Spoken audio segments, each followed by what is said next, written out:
Alright, hello ladies and gentlemen, this is Nash Sports Lawyer here. Welcome back to a brand new episode here today. We are here in episode 5 in the fully loaded sports podcast here. I am your main host, Nash Sports Lawyer, obviously, and my co-host here, the co-host of the podcast, is ZTech99, mate. How you going, mate? Good, how are you? Yeah, going pretty good, mate. Uh, but if you guys are bringing to this channel, please like and subscribe for more loaded content in the near future, and you will not regret one single bit. So, anyways, and after chatting, let's crack into it. So, obviously, the international games has happened this week. So no, last week, especially with some Origin games that I really want to go into as well. Pretty keen for that as well. And yeah, let's get into the first game here with Lebanon, Cedars, and Malta, the Knights. And funny thing is, the Techno 9, I believe Malta were called something like the the New Knights or something. Yeah. Like they were trying to like copy Newcastle Knights. What's in that? No. What I like I mean they are like it definitely can work. Especially historically with like the whole the medieval. So I think it's not that much of a shock because I know York City in England, they're called the Knights as well. So I think it's more yeah, weird yeah. that Australia calls like a team the Knights when obviously we're not a part of Europe and anything. So yeah, yeah, it's completely fine for them to use the Knights moniker. Yeah, yeah. Uh, anyways, we're gonna go into it, and obviously, these two teams have fully played with of the rookie teams.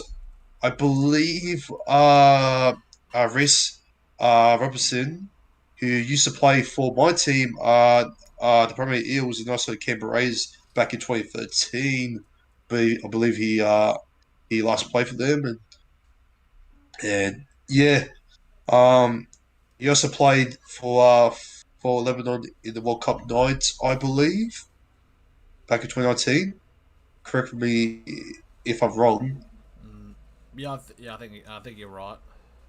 Yeah, so obviously, uh, it started off as a sloppy game there with 3 minutes in. Christian Yasmin, the winger there for Lebanon, scored the first ever try there for them, and obviously, Josh Rizig misses the conversion. So play by play here by the website, I can't really like show that much in depth since the play by play for the website for the other website itself was a bit broken. Apparently, they're not showing the Malta logo, which, to be honest, it's a little bit disrespectful. But hey, uh, it wasn't really promoted to Yeah, this game, to be honest. And I seen plenty of like stories on uh, on Instagram saying that it was pretty disappointing, especially you, mate. You're also pretty disappointed that I was getting much promotion on it, and I gotta say, I absolutely agree with you, and I just really think that this game should be like promoted much more easy. Sorry, much more better, yeah, especially with Sadars and that. Uh, and I know, well, it wasn't that much of a good game. I still think, this is playing in the same week with with other games and yeah, that, but it's pretty odd that this was the only international game which it has been played at Melbourne Sports Ground, and you could at least maybe be organised there from the NRL and that, and pause the recording there, bro.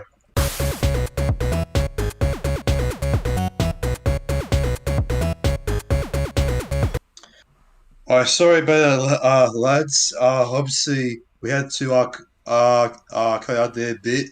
Obviously, both our mothers have actually called us there for dinner. So yeah, sorry about that. If we had to go out there for a bit during the premiere. So hopefully it won't be that much of an issue. But anyways, show must go on. Let's get back into it. So obviously Malta, with a Hayden pace there, level things up there. It was pretty sloppy there between Lebanon and Malta there, with one of uh, the Lebanese players dropping the ball there, quite hilariously and pretty sloppy to be honest. And Jared Samant, sorry if I pronounced his last name wrong, converted the try there to make it 6 points to four in the lead there for Malta, and then they got a penalty shot there for Samant to make it 8 points to four, and then Josh Ridds levels up to make it 8 points all, and then Bilal Mabani gets the first conversion there for Lebanon, and then Mabani himself also scored a try himself, but he also missed the conversion as well. And Yasmin, the winger there for Lebanon, goes over there for them again and gets a double there to make it 18 points to eight. And then Bilal Mabani makes it converts it to make it 20 points to eight at half time with the Stars in front of the Knights there, 20 points to eight there at Belmore Sports Ground. The second half, Nick Cassius scores there for Lebanon to make it 24 points to eight. Bilal Mabani converts it to make it 26 points to eight. And then Malta finally hits back after getting dominated there for the couple of minutes there in the second half. Joe Bradford scores there for Malta, makes it 12 points 26. Samant converts to make it 26 and 14. But then Bilal Mabani uh, puts a pin puts a pin on the coffin there for Lebanon. To make it 3 points to 14. Fortunately, Mabani missed the conversion. Full time there at Belmore Sports Ground for the first of the international game there between the Lebanon Stars and the Malta Knights. 3 points to 14 in favor of Lebanon Stars, and yeah, man, how cool is Yasmin there for the winger there for Lebanon? Oh, just just absolutely brilliant. Like I know there was a bit of contentious people saying about how there wasn't really any of the Lebanon players in the NRL called for the game, but Yeah, yeah, yeah, they especially with Mitch Moses and Dewey there, and especially a surprise there uh by Robbie Farah. They're actually showing up as well yeah. there for Lebanon. Yeah, but I mean, this Lebanon team turned up. I was actually very impressed with Malta in the league because both teams have played each other before, and I believe Lebanon's like relatively always dominated. So for Malta to take the Hmm. lead, it was actually very good. But obviously Lebanon uh, came back and absolutely put the a lot of points on. So it was just a very good performance. But especially him, man, it's just absolutely class act by him. Yeah, man. So what's your top three best players here for this match? Because I can't really go into depth for much more players. Because honestly, uh, the only player that I was pretty interested, really watching was possibly Christian Yasmin.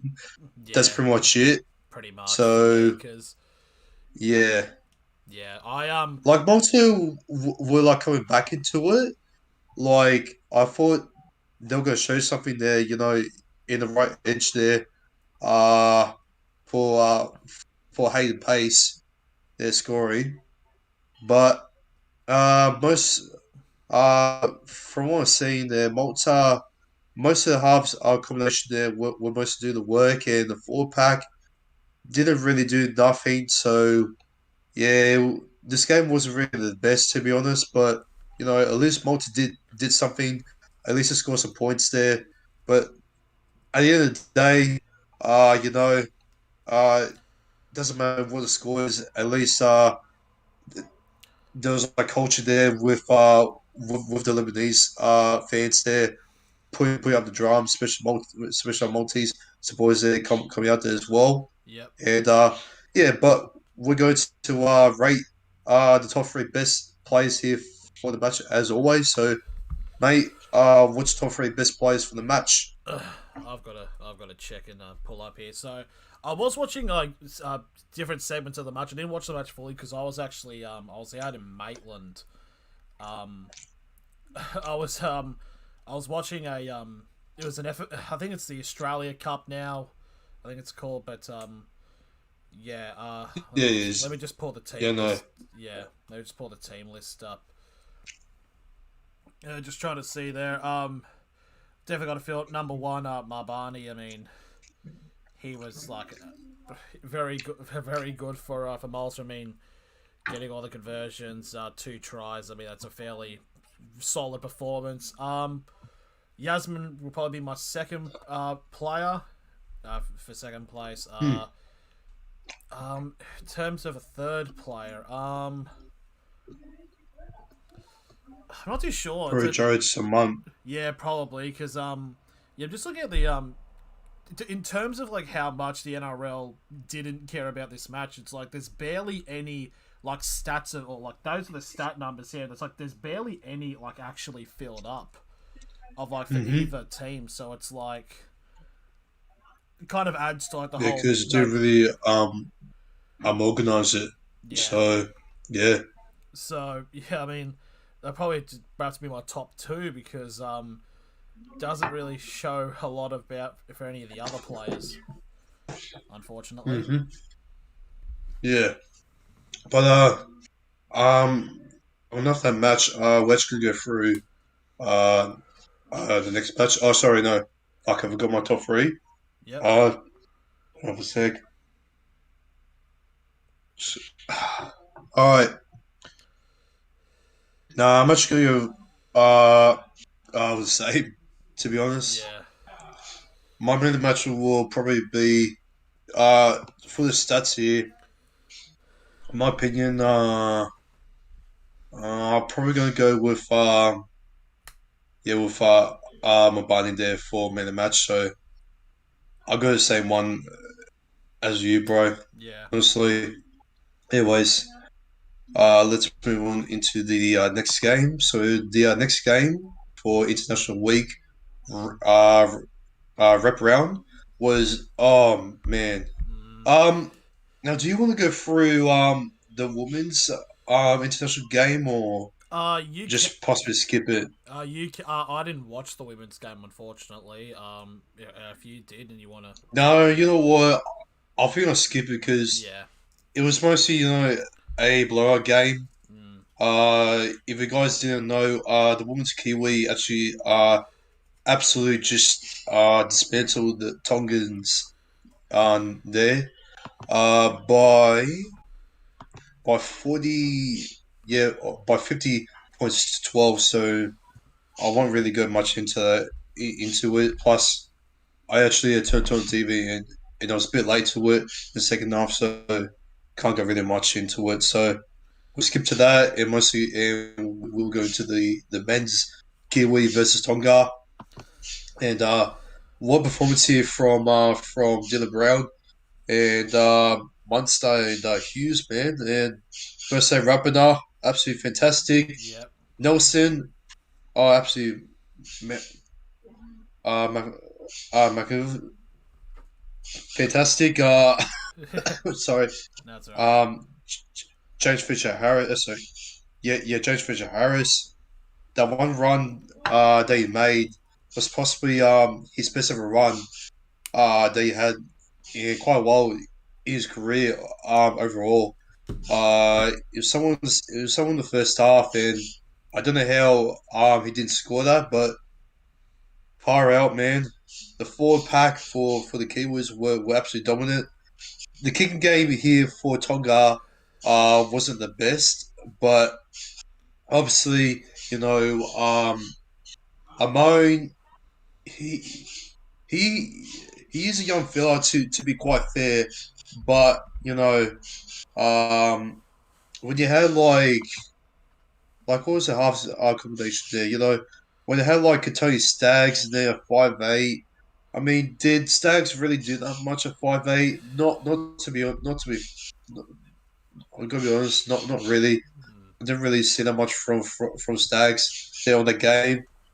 Uh, but man, to man, the kind of pass there that Mo did for us for Seo Katoa there, that was just absolutely just perfect timing. It looked like Mo was gonna like dummy it there and got Tonga back there to level things up there when the Kiwis scored first by who was it? It was It was Jerome off from Hughes. yeah, Jerome Hughes. Yeah, made a line break there. It was just too easy. And wrapping up with Dylan Brown there, putting it in the inside there for him, I believe. Goes through there, man, and yeah, holy shit. And once when Guitar made that try there, you know, to make it 12.6, uh rapid arm Maya penalty shot made.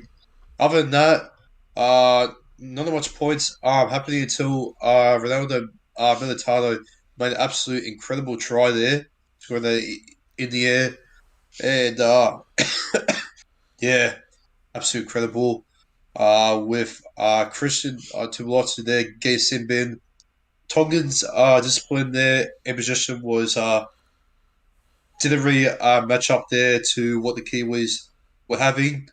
And man, oh man, how good was Joe Manu Oh, in his game? He's made 400 plus running meters. I cannot believe when I see his back. Cannot believe it. yeah. Absolutely incredible. Uh, obviously, the first half, it was 3.6.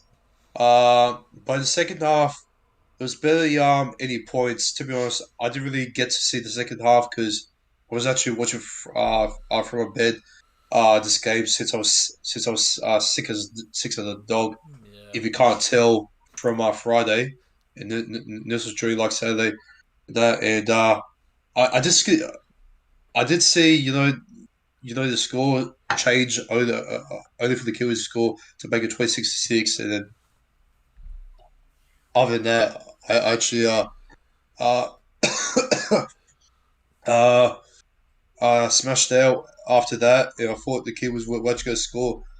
Um, I'm another one. Uh, when I was going to look at the full time score, but unfortunately, it wasn't, and yeah, it was own try there by Isaiah Papali'i. Okay, well, what was a bit shameful that I didn't get to see that since I was fucking sick as a dog was smashed out in bed, and then Rapinoe converted, and um, yeah, man.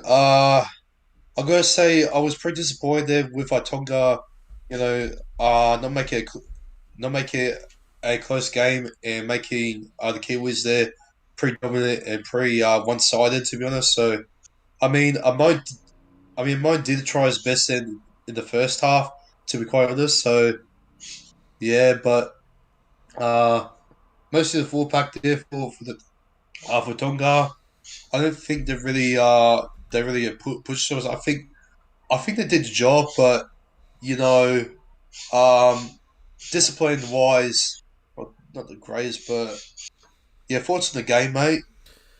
Yeah, I thought this was going to be a grandstand game. I mean, obviously the first bit of rugby league that's been over in New Zealand. Obviously, then you got the Warriors playing next weekend. But like the whole spectacle about like the whole crowd sold out, the rate the massive amount of like of black and red in that stadium was incredible. Like the amount of Tongan flags, I must say, was like the person who was selling they must have made a killing because Tonga definitely do bring out their flags, but yeah, it's kind of just New Zealand kind of proving why they are the world number one. It was a very solid first half performance. Obviously, second half was a Yeah, bit slow, but then again, Papali'i got the try to basically seal it. So yeah, I think it's a very solid win by the Kiwis. Obviously, to get especially against a team that is also up there in terms of who people think is going to win the World Cup in England in the next couple of months. So yeah, yeah. Absolutely just on that. Yeah, Tonga, the fan base just absolute dominant, so absolute passionate. Yeah, so obviously they're going to turn up for them.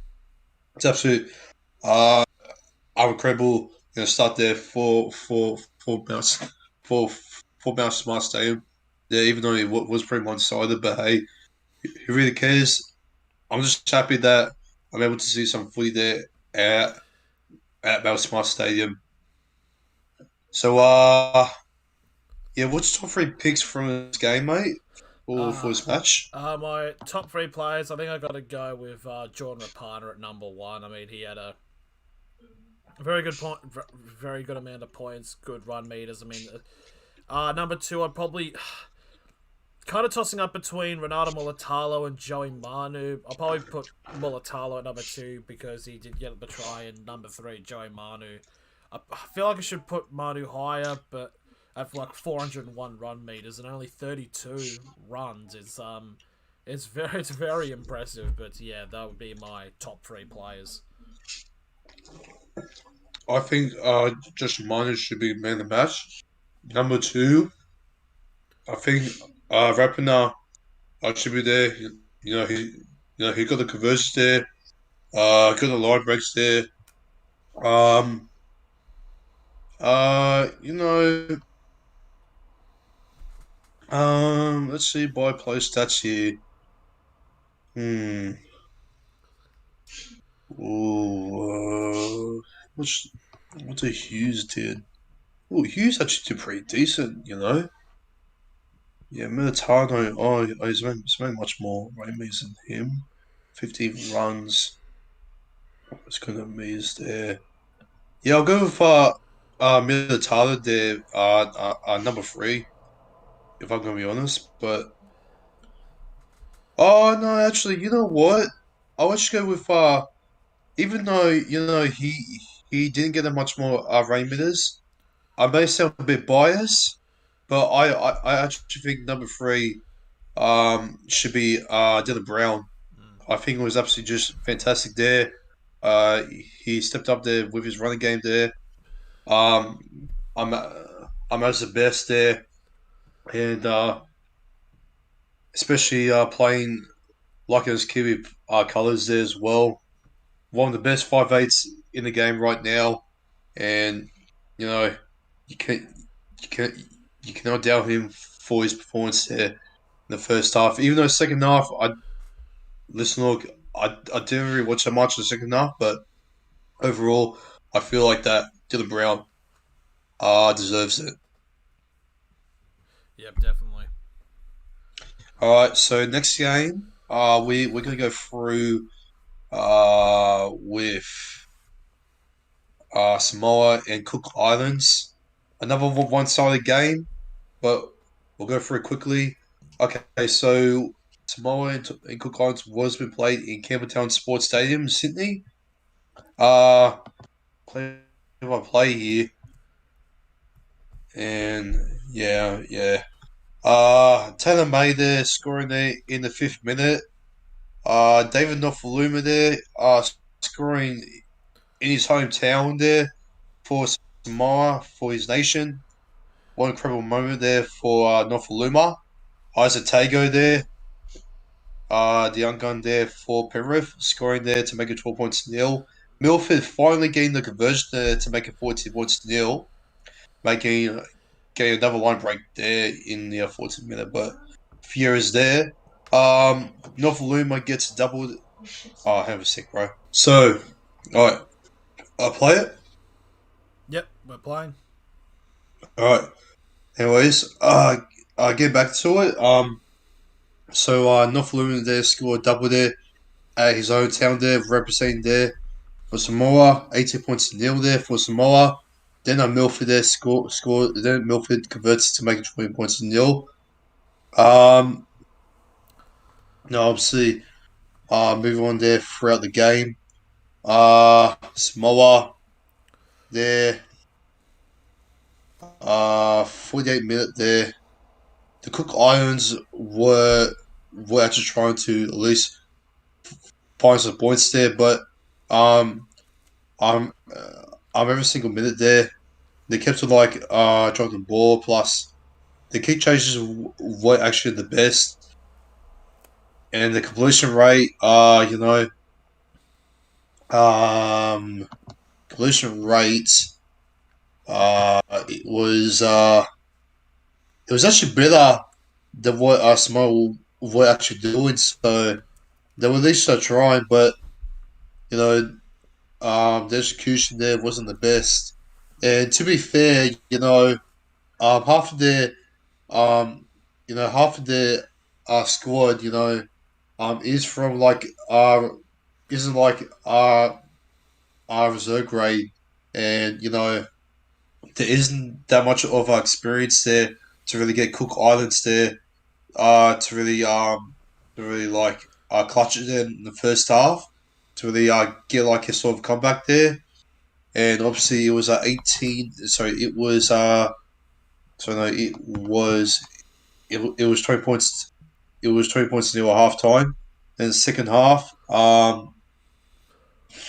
Cook Islands finally scored there with the young South Sydney player David Morale. They're scoring there for Cook Islands, and then Stephen Masters there converts to make it 20.6. And then obviously North Luma, 57 minute, gets a hat trick to make it 24 points to 6. And then Milford converts it to make it 2066. Josh Gusta, this play was making him get on the next level. Absolutely amazing run here from Josh Gusta there, 59 minute. Gets through there.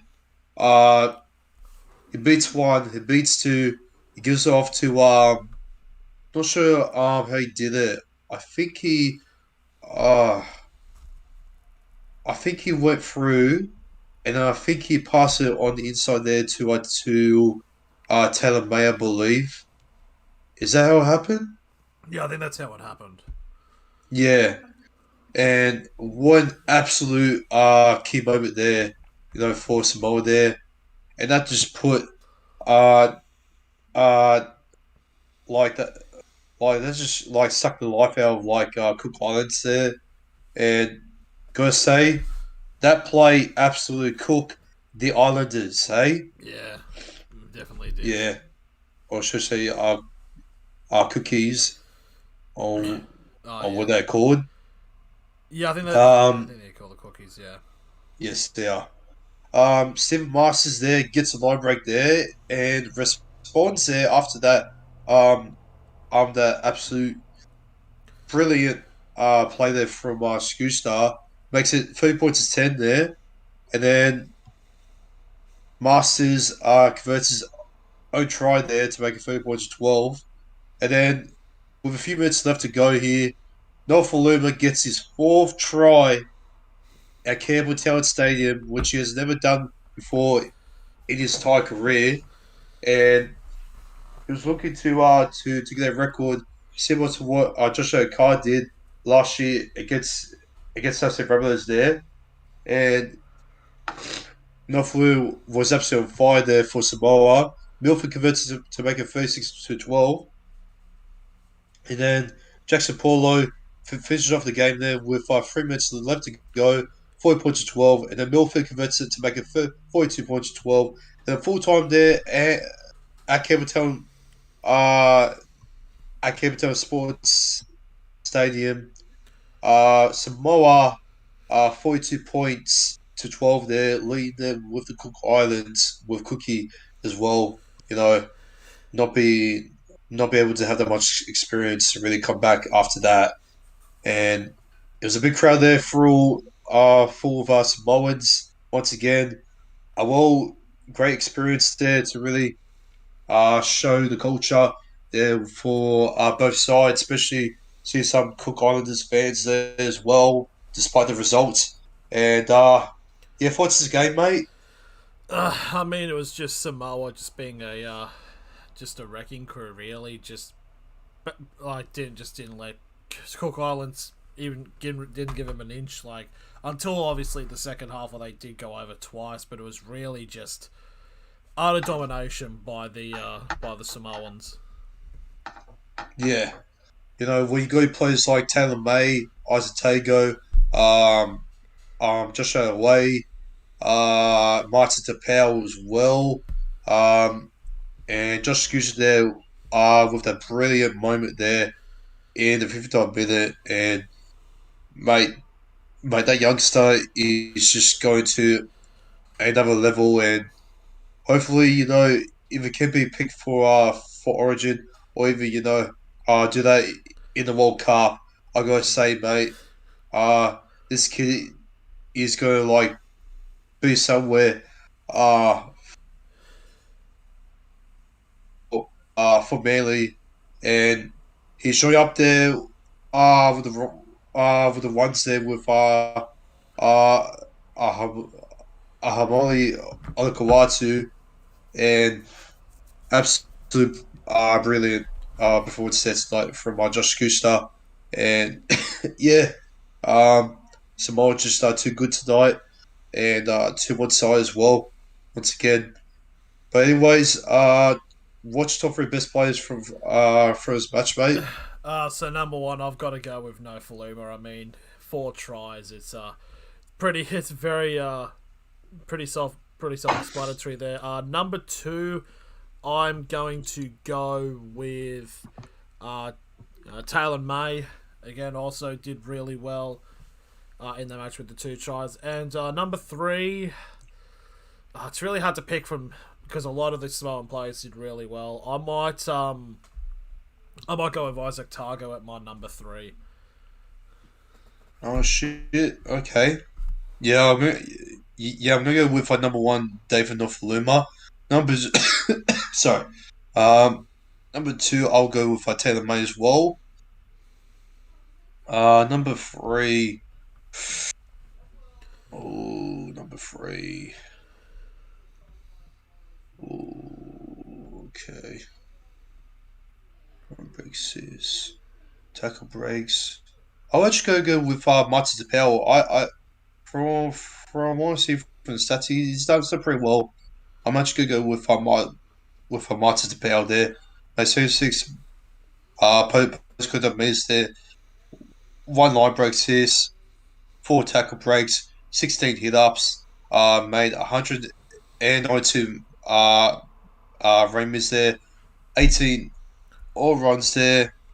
Um, they're pretty decent. They're try as high as there, and yeah, yeah, mine, yeah, mine to power there for me was a pretty impactful play there in the forwards there as well there for uh, for Samoa.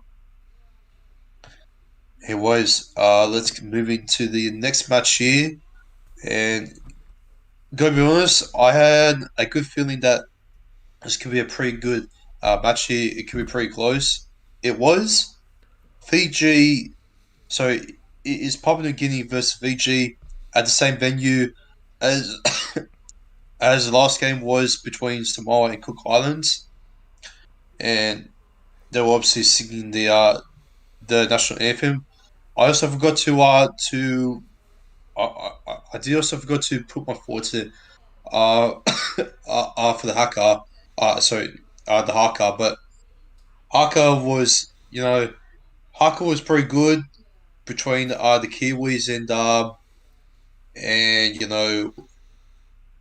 and Tonga. But gotta be honest, Tonga's haka was much more better than the Kiwis. Mate, you reckon when the haka war between New Zealand and Tonga? I feel like for me, it probably would have been Tonga. Just the massive wall of red that came up during it. I think definitely added to it. I think it's like I know like because when the rugby league team for New Zealand obviously do the haka, it's a little bit more like I'll probably say it's a little less intimidating to say like when the All Blacks do it. I mean, because obviously, like when everyone thinks of the haka, they think of the All Blacks doing it. But Yeah, yeah, yeah. I definitely feel that. I Yeah, generally had the same vibe as what the All Blacks did, and I gotta be honest, I feel like I thought New Zealand could have done a little bit more better than that. So yeah, but obviously there are there are like new faces in that, and it has been a while since they have done that. So I mean, they have like returned at Mouse Smart Stadium, so maybe at least. And I'm not like trying to say this to be a dick or anything, or be like offensive in that to like any Kiwis in that. I mean, I give all my I give all my respect there for more Kiwis there watching right now. But honestly, when you're returning to your nation like that, I know that you can be a bit nervous, but I feel like there can be much more passion, much more aggression, much more animal character coming out of you when those do those type of sounds there during the war cry as well throughout the culture, throughout the history as well, and yeah, but yeah, I mean New Zealand, as we're talking about right now, not the All Blacks, so I can get why they could do it much more different, but still, I feel like it could have been done a little bit more better there. Okay, okay, so now the next haka cry between Samoa and the Cook Islands. Yeah, yeah, I think. Oh man, boy, this was a bit This was this was a bit personal. yeah, Samoa and the Cook Islands. I actually, who was coming up to face Samoa, man? Because man, I haven't seen a haka much more personal than that since the under 19s match between Australia and New Zealand. yeah. Uh, yeah, who was that player, by the way? Oh, I couldn't tell you. I'll probably put it up in the edit on who it was, but yeah, it was very there was a lot of tension in those in that battle. It was yeah, it was Yeah, I gotta say that was probably the best haka I've seen so far. Very personal, and even though I see like the Cook Islands and that, you know, not that much. Uh, I'm experienced players in that. It didn't really mean that much to really, just like, oh yeah, nah, can't be bothered. But yeah, props to Samoa to at least show some passion there as well. So yeah, man, they really show some fear into the Cook Islands there. Gave them no chances in that game, and that's what they did. They walked the walk, they talked the talk, Samoa. But anyways, back into the Papua New Guinea and Fiji game. Since I was a bit off topic, but just had to um add that in just in case if I missed out on that. Alrighty, so it started off with Kevin Nagama there scoring a pretty lucky ass try. I gotta be honest. Score from his grubber kick there, and Charlie. So no, it wasn't Charlie Staines who played fullback, and I'm not sure if it was Johnson in that, but uh, probably Giddy uh, let it bounce there, and Kevin the Grama there scores there from a soft try there, off from a grubber, and then the two of Masluma converts to make it 6 points to nil. The fullback there for Fiji. And then in the 24th minute there, Lachlan Lamb scores an absolute incredible try there to level things up with Cole Laper, the 5'8" there for Papua New Guinea there to make it 6-all. Few minutes in there. It was back and forth, and then Mackenzie Yeh, the second row there, I believe, there for Papua New Guinea scores there for Papua New Guinea and makes it 10.6. And then Cole Laybart converts to make it 12.6 there. And it's half time there. Papua New Guinea 12.6. Then in the second half, this is where things start to get really, really insane there. Mostly for Papua New Guinea. Here we go. So obviously, there was a capture challenge there in the 35th minute there with an error there from Dilbert Isaac. They're from Papua New Guinea. Um, Move on more deeply there. All right, so Sunya Tavara there scores a try there for Fiji there. Oh, off from a ball strip there from Papua New Guinea there from Liam Horn. And obviously, Mackenzie Yeh was put on report. And yeah, they gave Fiji some easy opportunity there to score. But obviously, that's to Maslima misses the conversion there to level things up there. And then, um, 66 minute, David Mead on his last ever game. I forgot to mention, scored scored his try there for Papua New Guinea. And one moment for him to end things off there for for for Papua New Guinea there, offer a light break there from local land. And then Cole Labert converts to make it 18 points to 10 there. And then local land scores an absolute brilliant try there. And it was off from a Justin Oldham kick, I believe. Or was it off from Emmanuel Wine? I'm not sure, but looks pretty similar to Justin Oliver anyways. But a kick to local land, I gotta say, was one of the best ever tries I've ever seen in quite a while.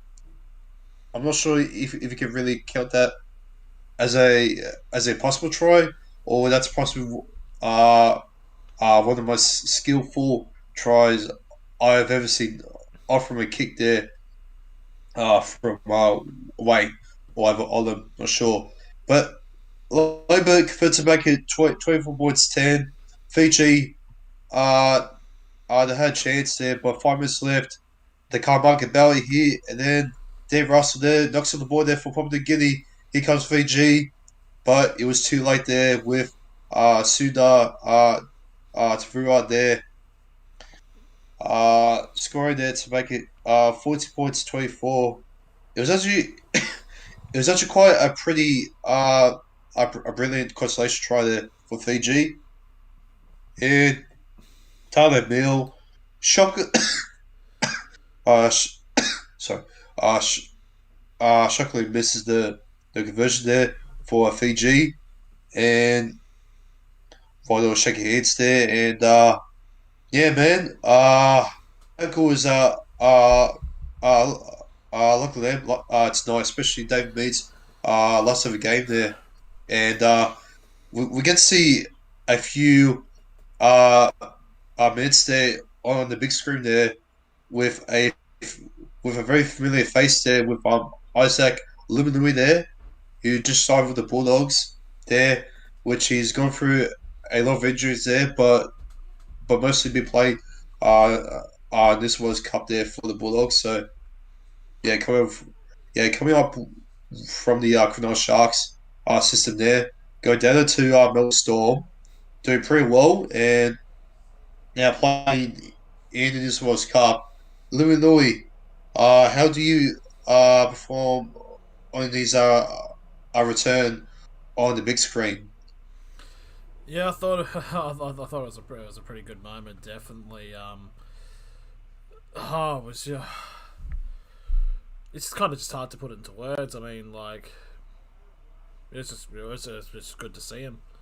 to say to keep it short, Yeah, but yeah, yeah. It was David Mead on his last of the game. I actually thought he was pretty decent there. Got a couple of light breaks there. And I look at his stats here. David Mead.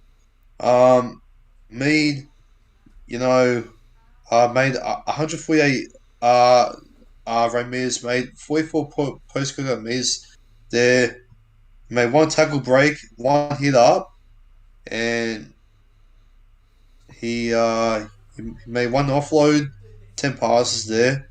So I mean, he missed about like three tackles. So I mean, he wasn't that bad, but you know, overall, I think it was pretty good for him to end off him for a high there.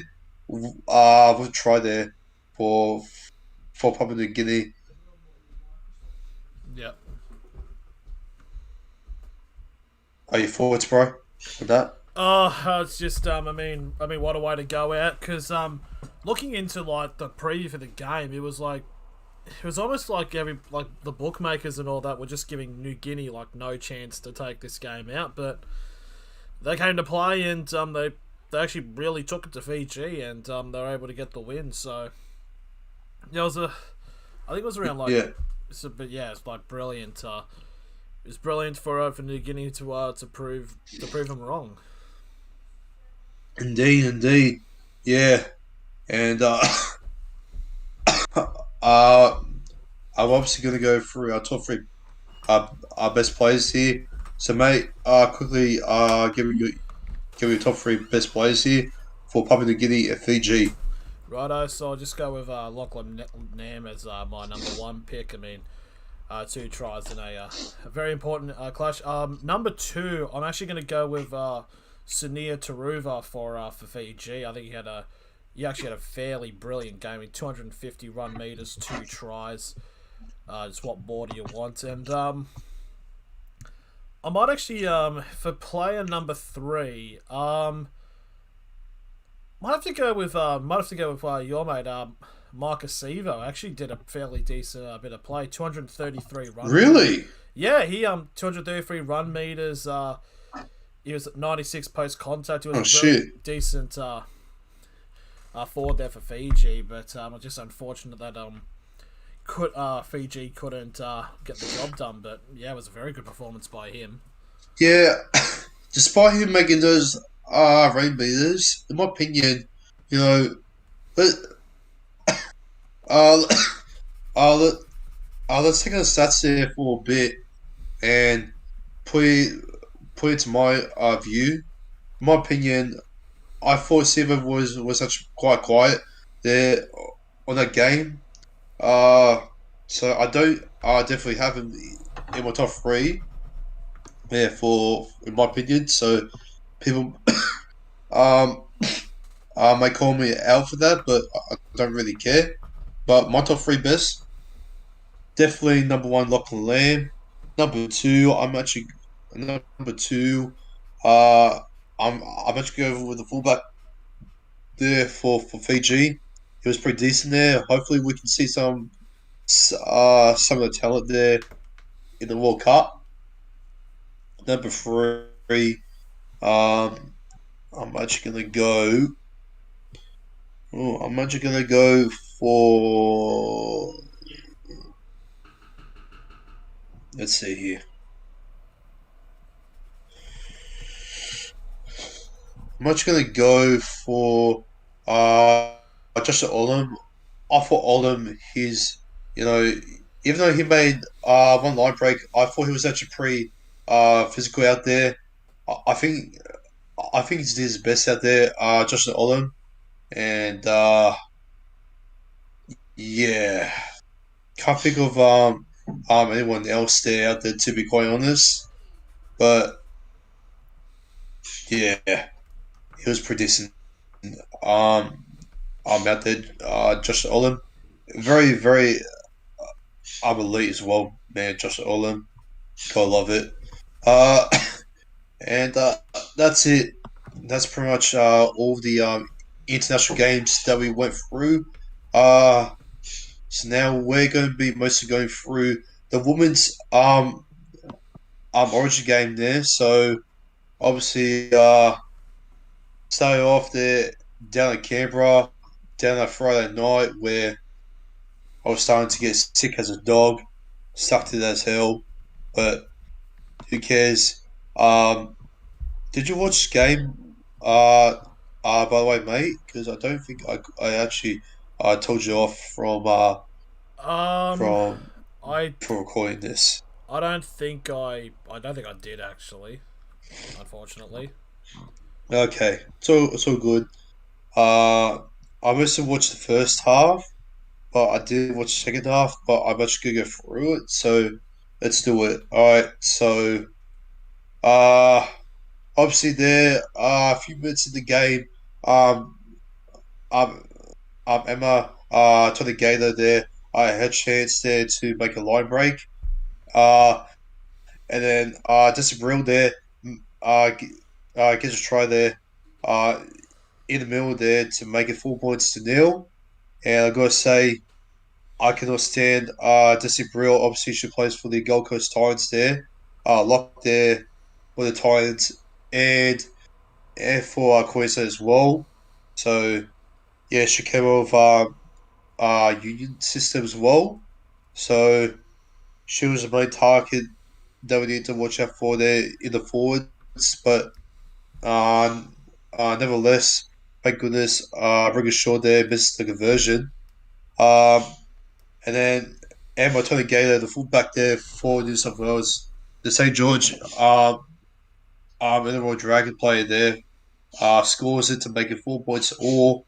And then Rachel Pearson converts a try there to get us in front there by 6 points to four.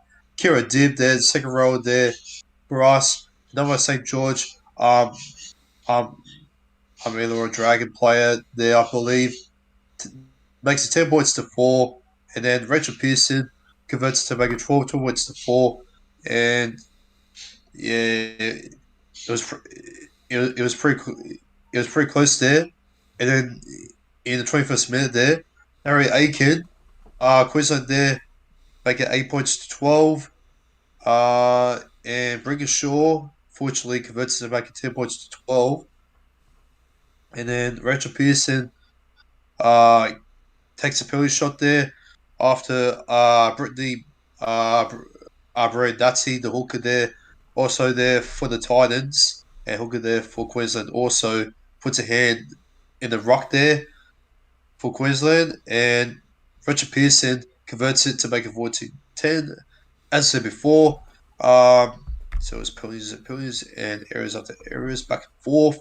Richard Pearson once it once again there takes another penalty shot there, and oh my god, um Johnson there, who plays for the Newcastle Knights actually, most plays on the bench there.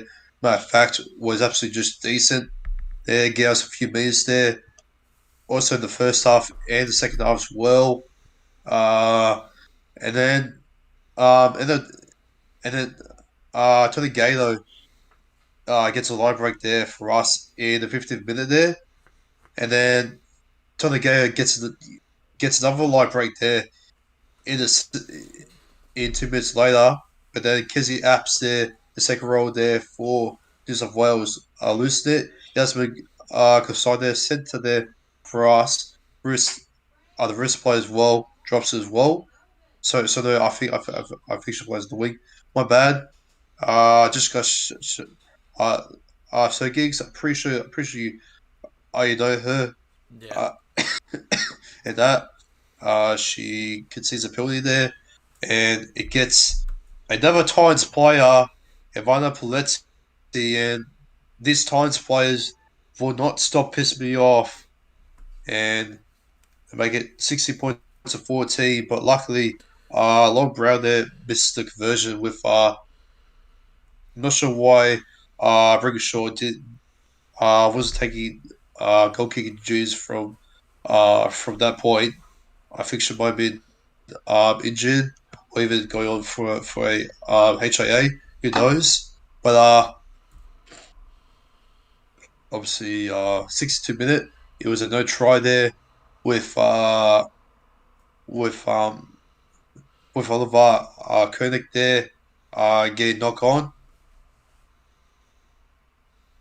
Then once again, it was no try there for Maroons there with Julia Robertson there getting penalty there for being offside. Luckily there, Caitlin Johnson gets through, gets the line break there in the 60th minute.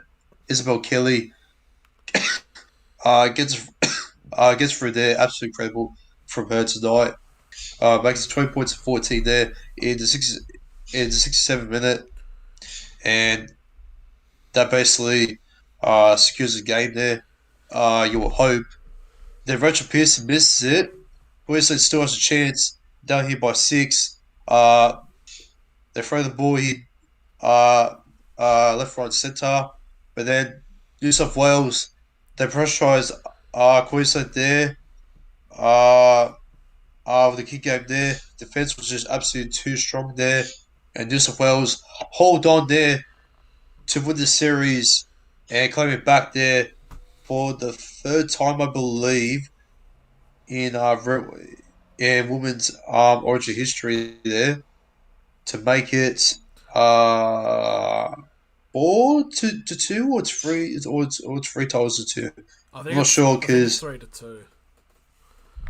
yeah, because we won it in 20. Because did this all start in 2016 or 2017? I'm not sure. Yeah, I think it's 17. I think. Yeah, okay, all right. So yeah, because I remember watching us win it back in 2017 and 2018. So 2019 and I believe it was cancelled in 2020 Yeah. because of COVID. Yeah, and obviously 2021, Queensland won it up there, which in my opinion it was pretty controversial, and I thought New South Wales there uh, they had a chance there to really win the game there on the 10 minute there, but obviously the referee was being biased, but luckily this time referee wasn't being biased, and it was a pretty good game of our women's origin there. So obviously, since you didn't watch it, just to go through the players' ranks there quickly for me. So number one, obviously he has been confirmed. Isabel Kelly, uh, man of the match for me. She's made 190 run meters, made 83, fantasy points there. She's made, a try there. Yeah, she's made 18 runs, 78 post contact meters there, one line break, 13 tackle breaks. That's wow. 13 tackle breaks there for a woman like her. That is just incredible. Three hit ups, 10 WRF runs there, three offloads, two recepts, sorry, 22 recepts, 16 tackles made, she only missed one, and no errors from her. And she's made, uh, a full minute there of footy. Obviously, he has been played there by 7 minutes. So, yeah, uh, man of the match there for just go. Sorry, no, for for Kelly. Number two, I'm actually gonna go for where is she? I'm gonna go for number two, coming off from the bench there. I'm gonna go with Caitlin Johnston. What an absolute machine she was. Uh, she's made how many meters? She's made. Okay, well, she didn't make that much meters there, but I feel like she was pretty much more impactful runs there for herself, in my opinion. But she's maybe like 31 post contact meters there for me. Uh, actually, no, you know what? I'll probably give number two, Rachel Pearson. actually. Uh, uh, uh,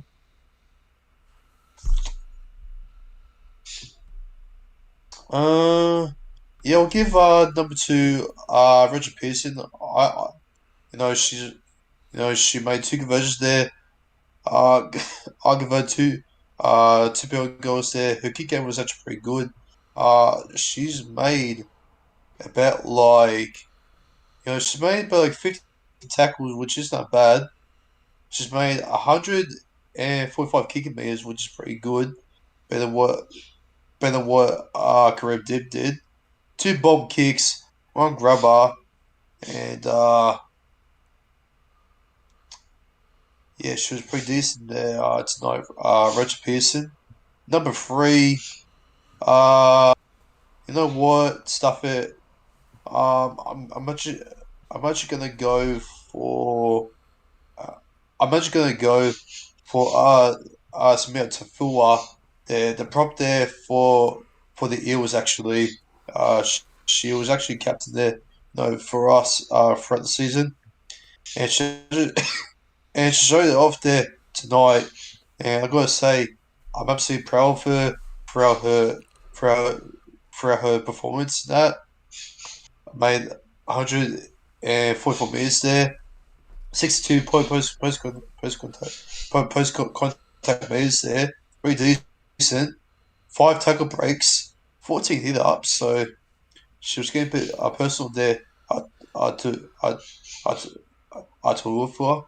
Sorry if I pronounced the last name wrong, but what absolute aggression there from her, getting things a little bit there personal there for Queensland, and yeah, getting pretty impactful there in the play there for the forwards. Uh, uh, to So let's move into the next match, and lose my voice here. I want you to give you your first thoughts on the Steve Origin match there on Sunday, since um I'm about to lose I'm about to lose my voice now. So yeah, Righto. So I was a little bit concerned about going into this game because, I mean, it's a game too.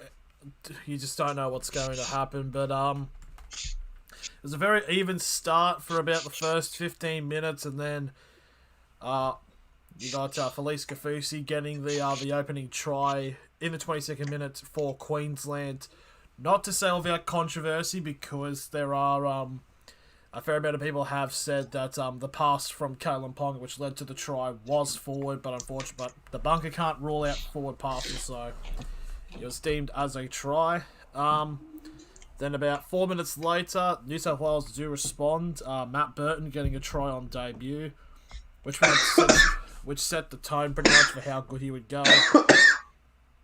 But then again, 4 minutes later, Queensland hit back. Cameron Munster breaking through the line to getting a try, and then something happened with the Queenslanders. They were just, these guys were right on their throat trying to get a try.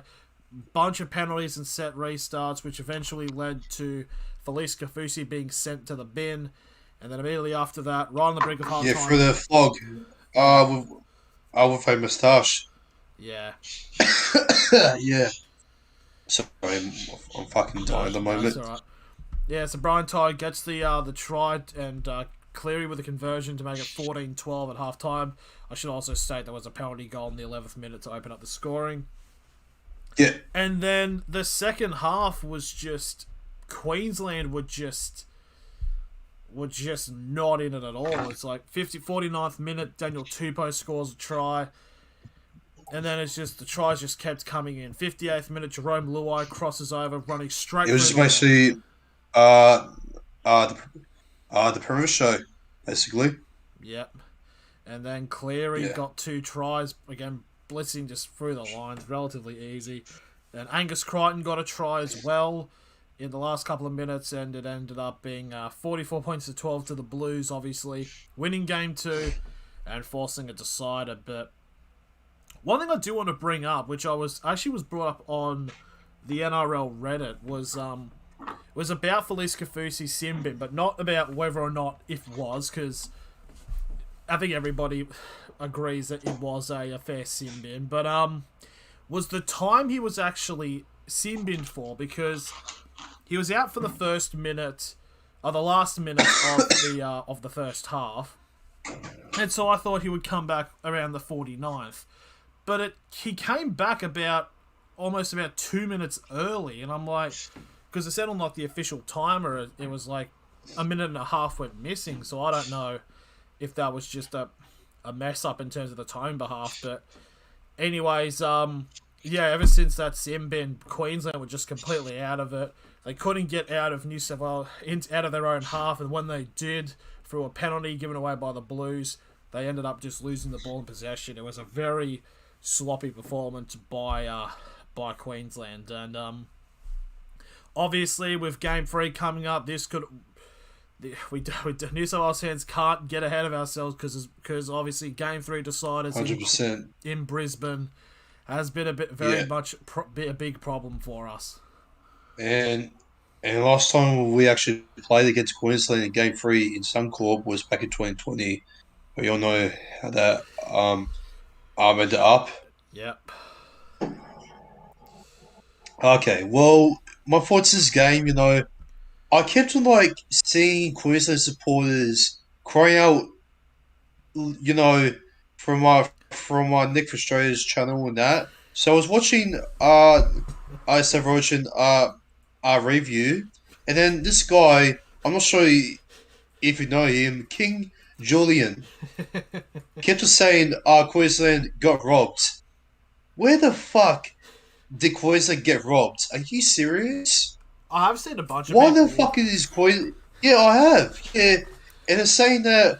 Oh, yeah, this Blues player says, oh yeah, um, Matthew Klein helped up um helped out New South Wales win the game. I said, get fucked, Crimea River, mate. You serious? Like, you guys were absolutely just shit bollocked in the second half. Like, come on, man. Like, these days, like, it's not just like Origin players, but it's like I kept on like seeing, fans saying robbed. Oh nah. Oh, you got robbed. This is rigged. Like, just grow up, man. Like, this is no Roger, man.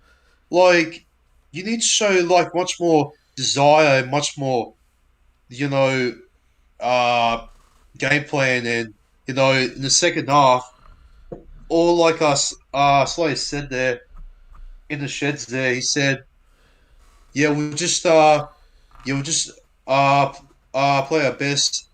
Play, physical in that, and we'll see how it goes. And obviously, uh, it got off to fuck all. They weren't, thinking.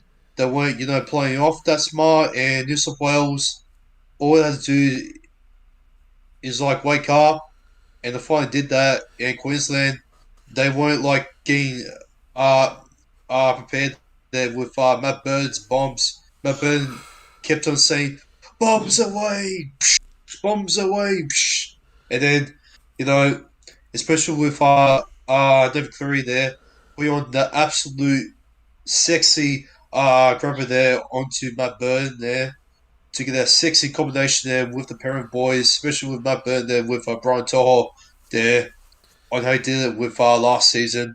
Luai, absolutely essential there. He was absolutely one of the best players last game as well, in my opinion. So the but there is one game that no, not one game. There was one play that I really want to get out of my chest, and I'm fuming as a Parramatta fan. And Seven Cry, man, like, are you fucking for real?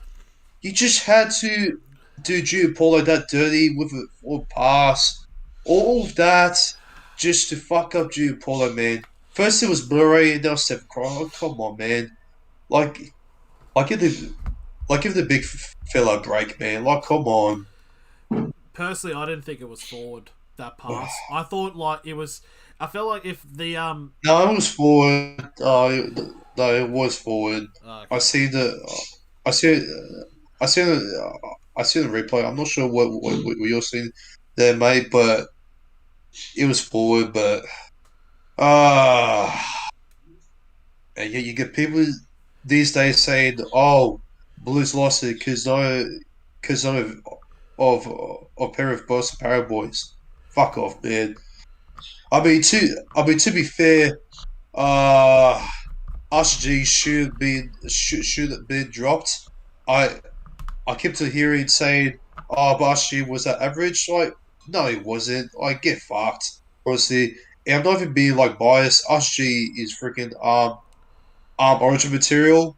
I thought Jake Javovic was actually pretty good there in defense. Um, he did what he had to do.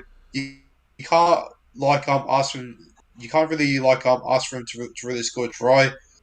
He did really look like to score a try or really do um uh anything amazing, but he did what he needed to do. And it was pretty good tonight. So that's all they needed to do. It didn't do. They didn't need to do anything fancy or put the cocks and this and that.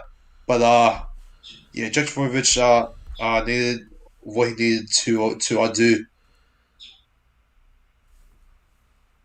What's that? Yeah, it's I mean, it's just unfortunate. I mean, obviously, in the grand scheme of things, it didn't add up to much. But yeah, it was. I mean, that's two tries in a two games in a row. Paulo's been denied a try because he was denied one in game one because of an obstruction, and yeah, it's just been unfortunate for Yeah, him. yeah. Like, do you think Bailey should start using uh Judge like that in prop? Put him in the front row to give him much more ball time?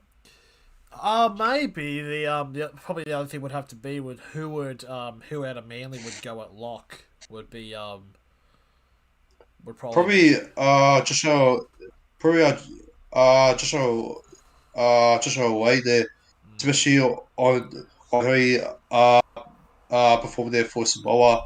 I think it's an absolute an absolute exceptional idea there to put him there at lock, Joshua away.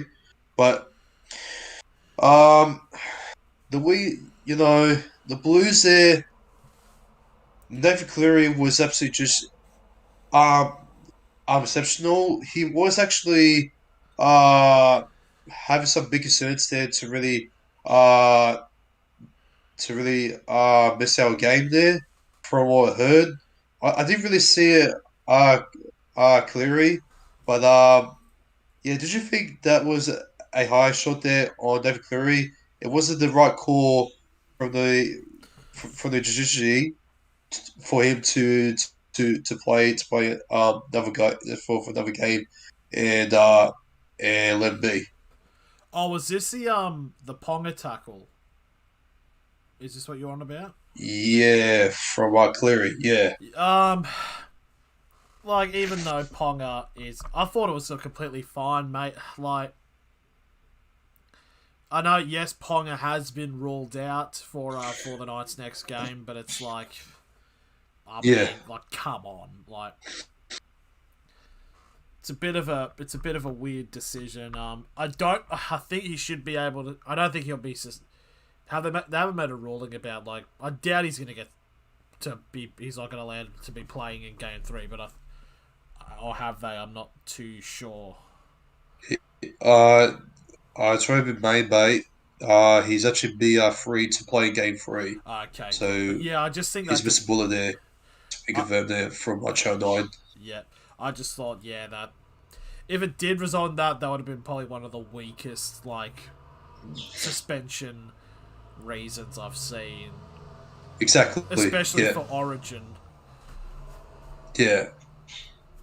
But man, oh man, the referee was mostly on our Queensland side.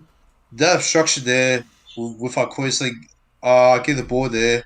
Luckily, that they didn't score a try there. But man, oh man, That was how shit Queensland were tonight.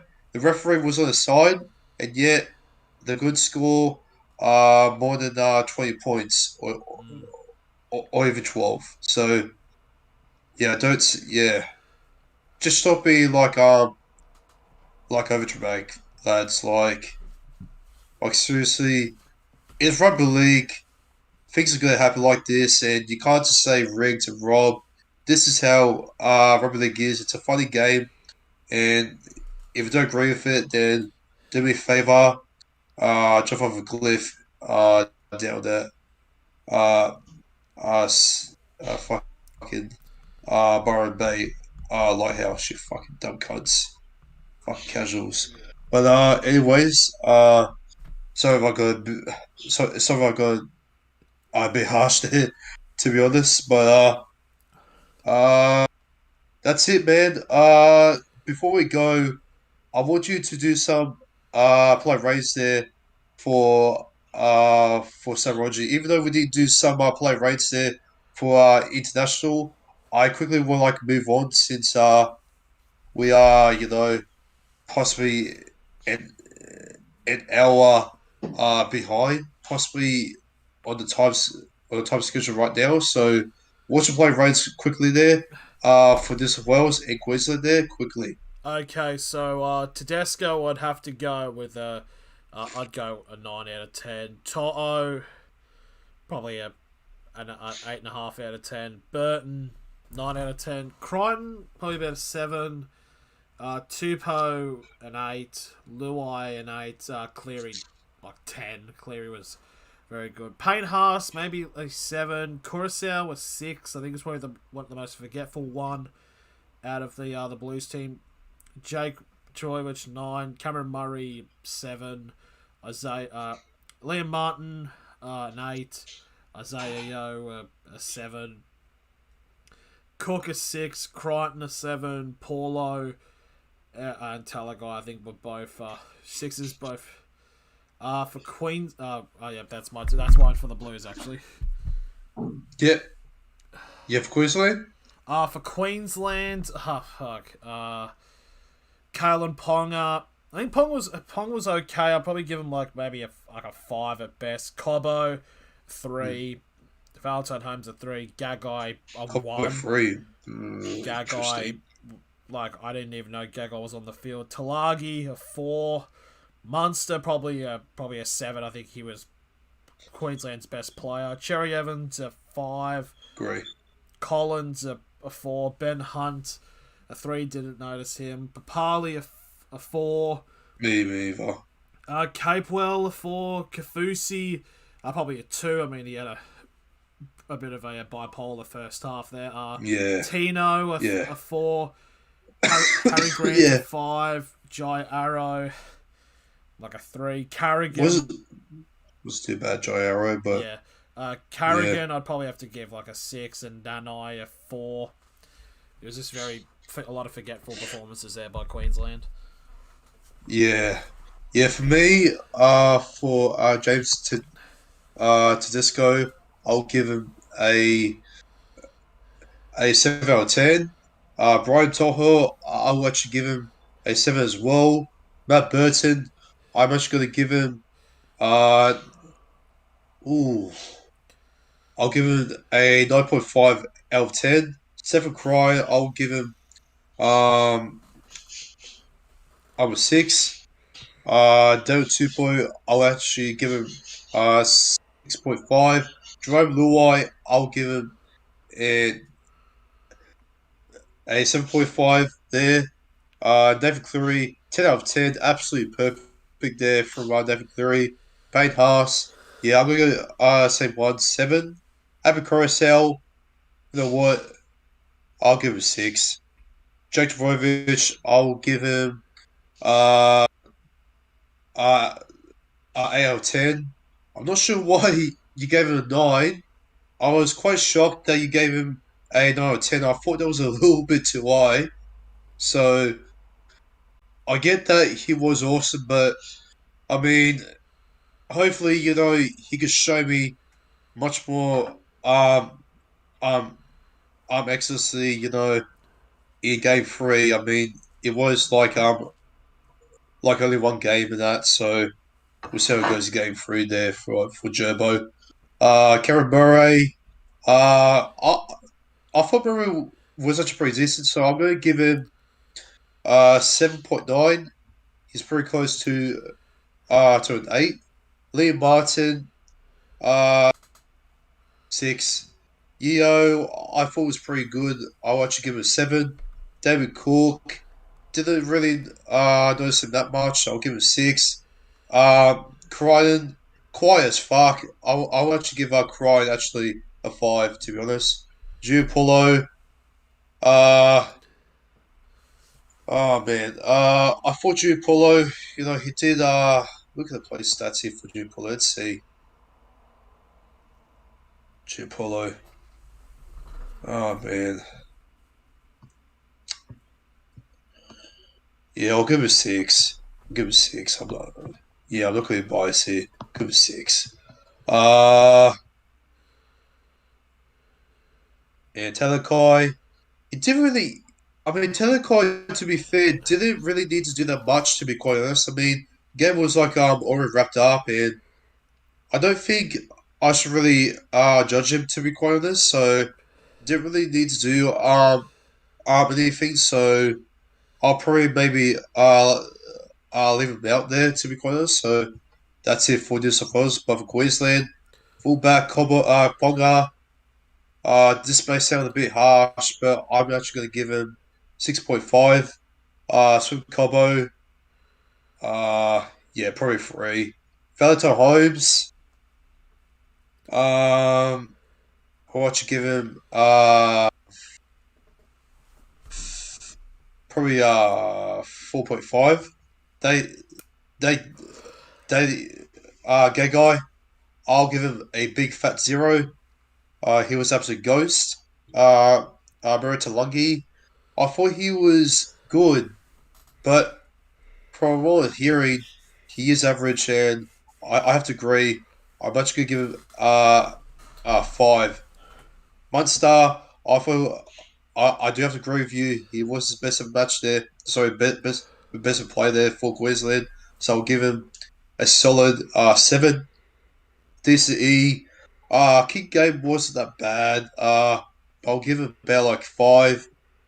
Collins, yeah, I'll give him 4. Ben Hunt, yeah, did absolute fuck all. So I'll give him about like 1. Josh Papali, uh, Papali was all right, I guess, but once again, didn't do that much. Didn't really notice him. So I'll give him about like 4 out of 10. Good Cape well. Did absolute fuck all, so I'll give it about like 2. Police Confusi, or should I say Fred the Frog there a with a with a moustache. Um good got a penalty there for them, and scored an absolute soft try there. And I gotta be honest, I was actually pretty pissed off that we actually conceded a try against Felice Confusi, the fucking grub. Following his traits there with Will Chambers, typical Melbourne Storm players there. So for that, I'll give it 4 out of 10. Tino Fasilewi, I'll actually give it 5 out of 10. Actually, I'll be much more nicer. I'll give Confusi 5 out of 10, and I'll give Tino 5. Harry Grant, um, I'll give Grant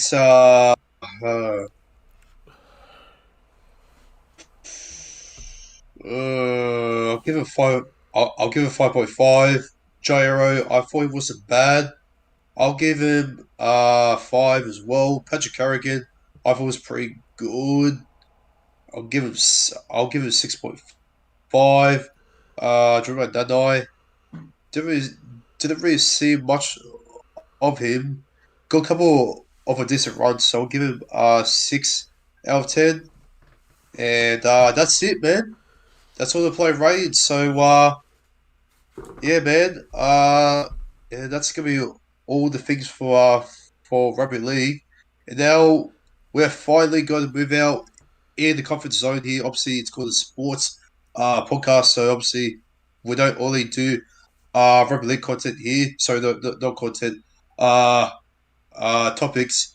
We also do other sports, but mostly our second favorite sports here is soccer or football, whatever you want to call it. We are going to preview the Premier League fixtures there for the season coming up there uh, for 2022 to 2023. Believe it is 2022 2023. Yep. Correct me if I'm wrong. So obviously though, throughout uh last couple of years, I haven't really been watching that much Arsenal games, and here's the reason why. So you remember the Rugby League final between Chelsea FC and Arsenal, right? Up there at Azerbaijan, Yep. uh, near where the Formula One races and that are. Yep. Obviously, we went to Baku there, in the stadium there. There was a there was a moment where we had to qualify there for Champions League, and it was also Eden Hazard's final ever game, I believe, there for Chelsea before he went to Real Madrid. Yep. And man, it was I got absolutely pissed off. I went to school um on that morning, since it was starting off at 6 a.m. and and went to school, and a couple of my mates who were Chelsea fans, luckily they didn't really, make fun of me. I just basically said to them, saying in absolute frustration, in absolute anger, saying, "Listen, look, you know what? We did show up. Stan Kroenke, obviously, uh,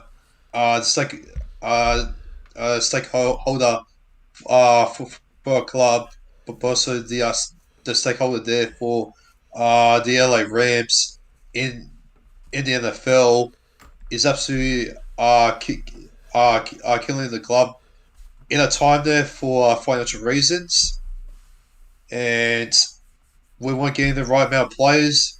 Mustafi there from Valencia throughout the years there was absolutely just fucking diabolical there for us. Kolasinac, who came from Schiakel there from the Bundesliga. Uh, thank God he left there. The Greek defender. Uh, who else was there for us? It was pretty shit. What was his name? Mkhitaryan, or I'm not sure if Mkhitaryan was playing for us at the moment, but there was another Suarez, but it's not Luis Suarez. No, no, I'm talking about that Suarez there. Uh, the the young one there from Barcelona. I'm not talking about the the the Uruguayan there who is currently playing for Atletico Madrid.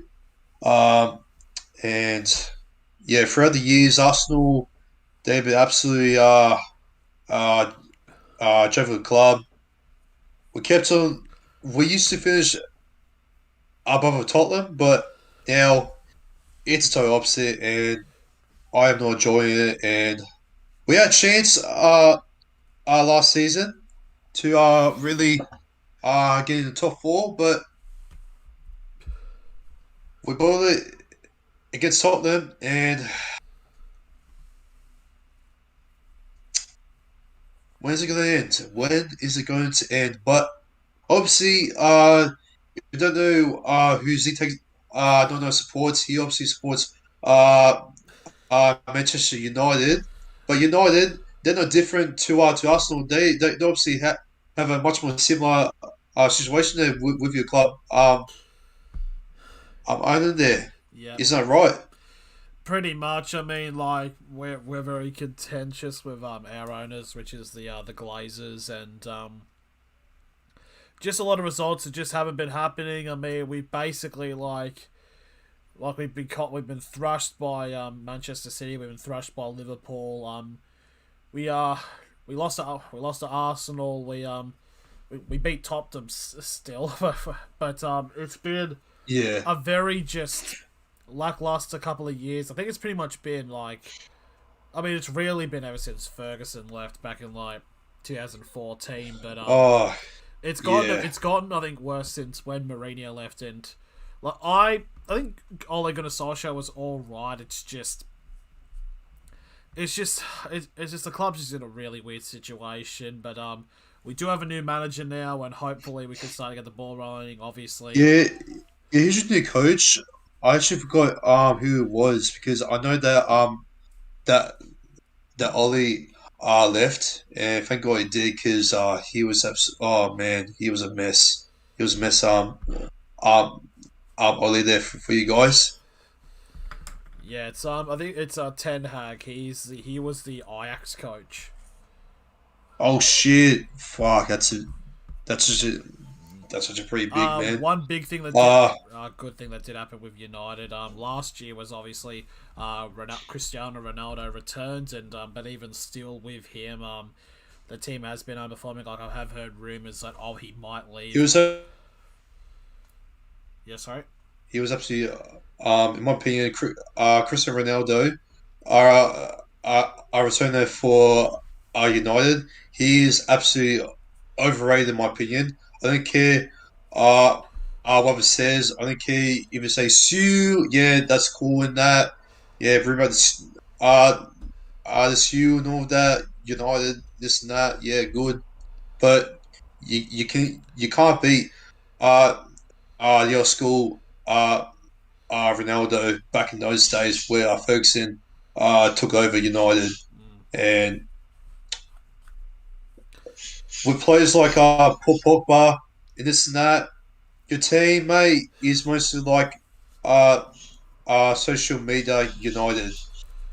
Yeah, pretty much. I mean, like, Like, what the fuck is happening with Lingard and shit like that? With who's a French that French midfielder there or the striker? I actually forgot his name because friend. yeah, I haven't been for the Premier League as much as I did a couple of years back. But yeah, what was his name again?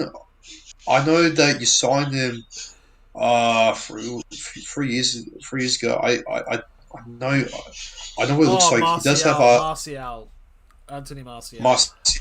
Yeah, yeah, the one with the dark skin, Yeah, right?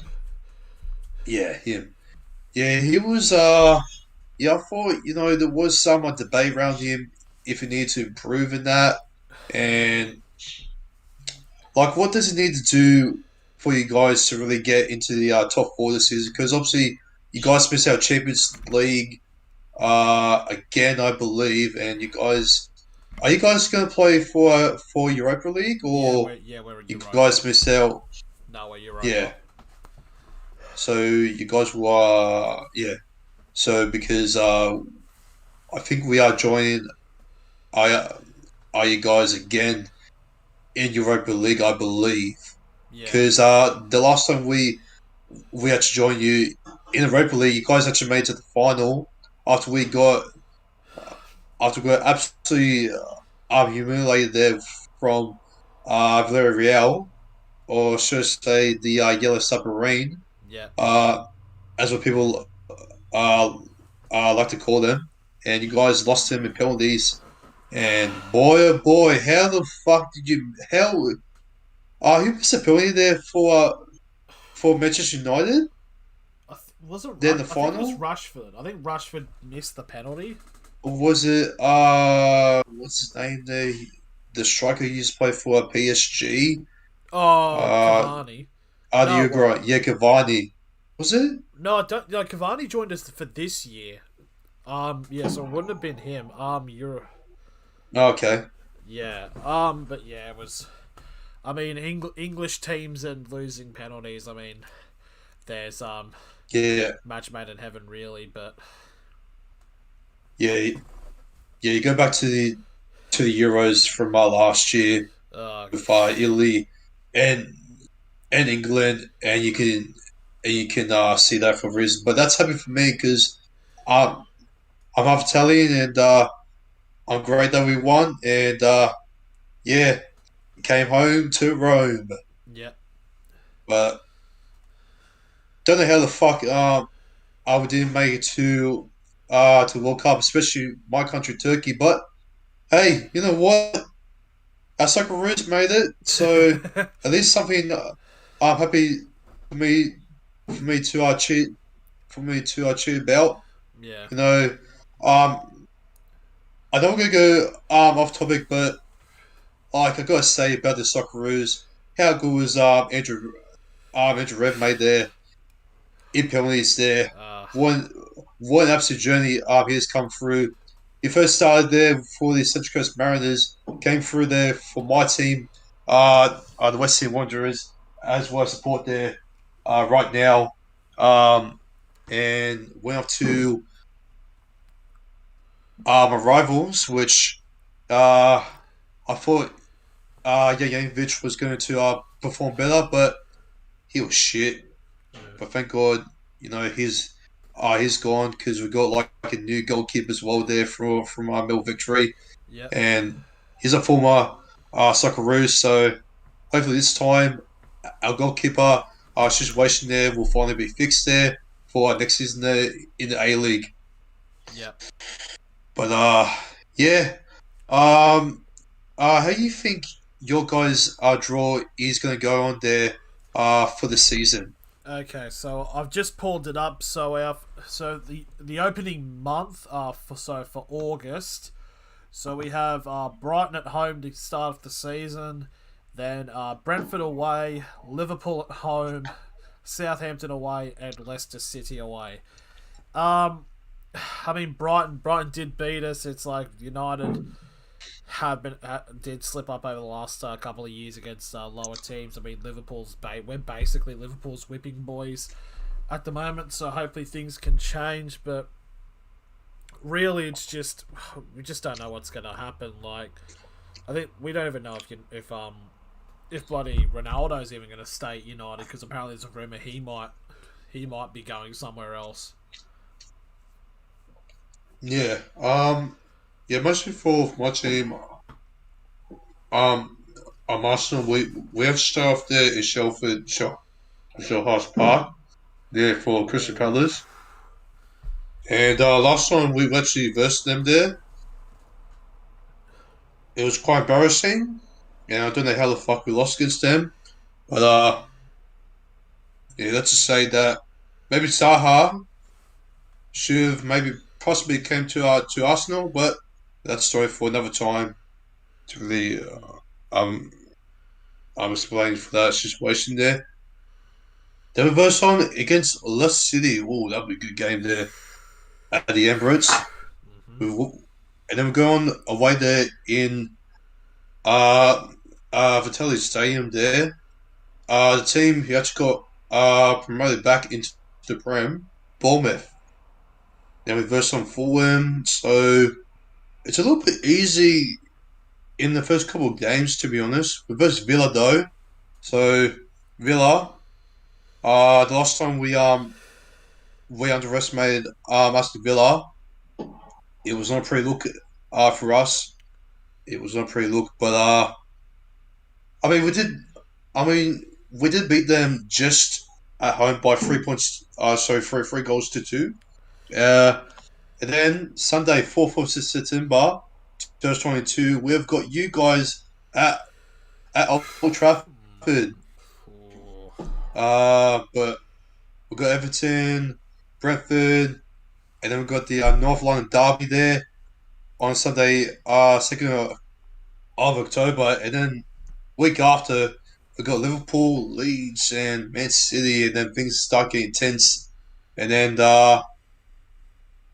we've got Nottingham Forest, who have finally been promoted there in the Prem, and finally, I actually see like a vlog there with our Fogden and Nottingham Forest were versing uh, Leicester City, they're home, Yeah. and I've got to say, if it comes against Nottingham Forest, do not underestimate the team. I'm telling you right now, they will absolutely tear you apart. Yeah. Like, oh man, wow. Uh, but overall, seeing the other fixtures, I think we're gonna have a pretty easy start, and then things are gonna get much more busier. Uh, the mid season there for us, and towards the end, I feel like it's gonna be pretty intense there for us to even get the race there for top four.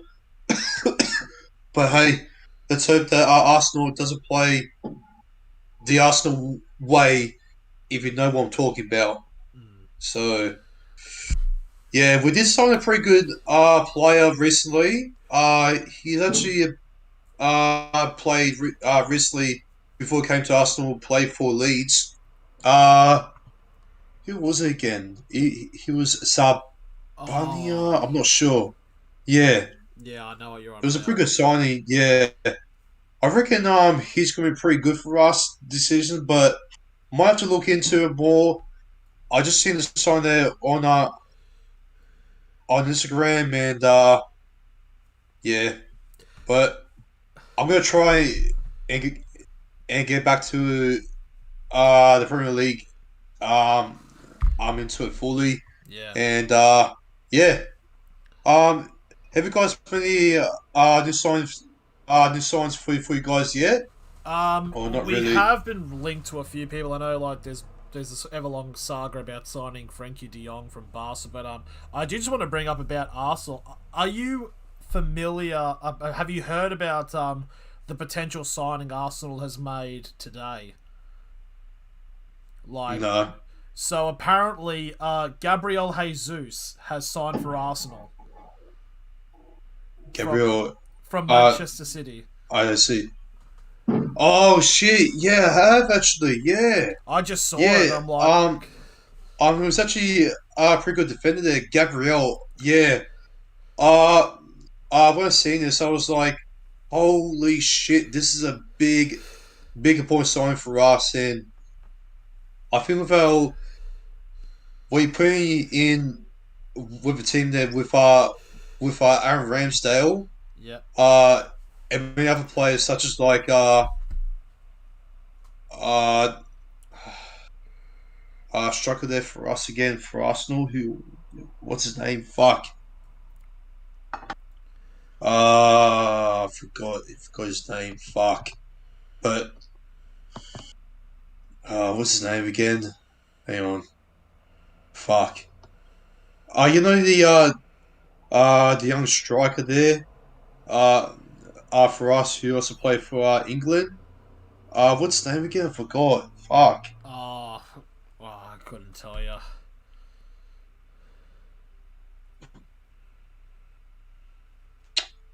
Sorry about that, mate. Yeah. Huh? Okay. Okay. All good. All good. Oh wait.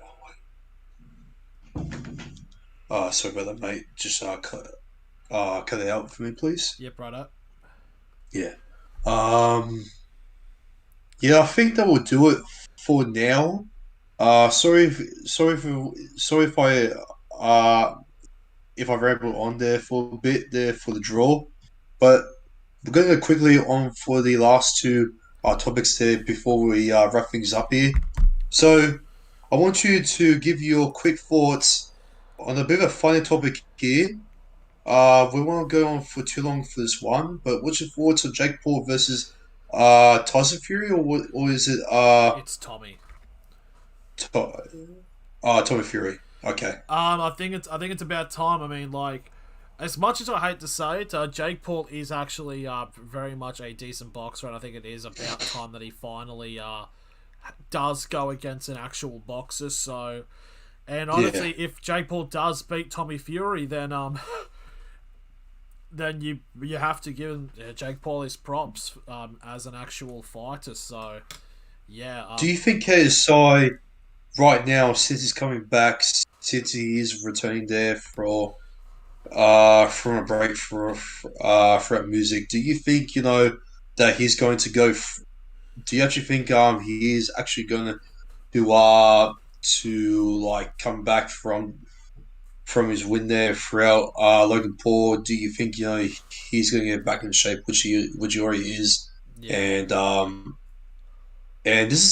and he's actually returning to his boxing match here without being coached by uh Vidal Riley, which by the way, Vidal Riley has been absolute sensation there yeah, with his boxing match there recently.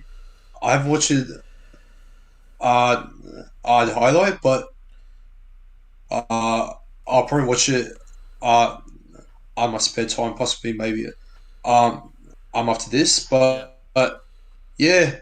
Uh, how do you think KSI, right, could race after Jake Paul before Jake Paul, gets way ahead of him before it's like too late to say, oh no, KSI doesn't have a chance to get Jake Paul, even though KSI is trying to climb up there in the Hall of Fame there. Yeah. Do you think KSI still has a chance against Jake Paul if Jake Paul still wins, okay, so he's still taking his dubs there as well. It's Um, still proving that they can also box well without Riley and all that, and also prove his technique from what he is saying so far.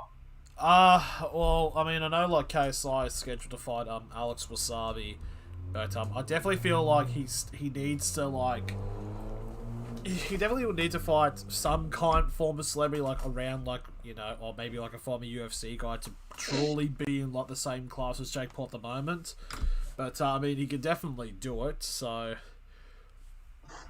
because Yeah, I feel like the yeah, I feel like Wasabi, you know, Wasabi for him is a pretty much easy fight. I think KSI is definitely going to defeat him easily, and obviously, you know, I'm just going to try to redeem him for his brother, since his brother embarrassing just lost against Wasabi, but we don't really talk about that. I mean, Deji, we all know he's done after boxing.